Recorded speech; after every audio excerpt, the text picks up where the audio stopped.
mga wala pa, punta kayo rito. Then type nyo yung control panel. Ayan o.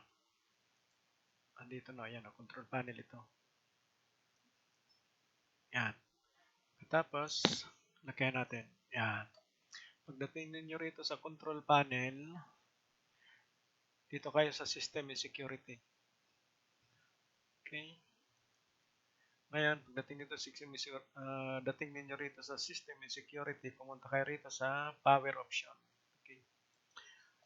Itong akin ay di-stop. Walang battery ito. Kaya wala kayong makikitang picture ang icon ng battery rito. So, ang gagawin natin, yung computer lang para tanggalin natin yung sleep mode ng computer natin. Para kahit natutulog kayo, iwanan ninyo, hindi siya mag-standby. Click natin itong sleep. Okay? Ito, mababasa natin, put the computer to sleep. Ilagay natin sa never. Kasi pangkaraniwan dyan, nakalagay dyan ay 10 minutes lang yan eh. Ito lang ang nakalagay dyan. So, ngayon, lalagay natin yan. Pagkatapos, turn off display. Pwedeng 20 minutes, pwedeng never din. Depende sa gusto nyo.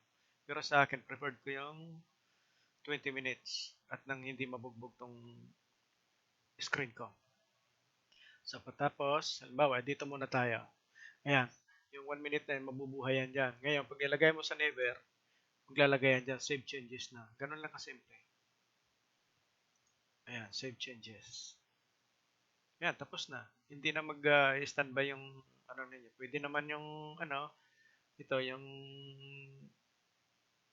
turn the display off, nakalagay 1 minute. So, lagyan natin ng 20 yan. Ayan. Ganun lang. Simpleng-simple lang. So, that's all. Salamat.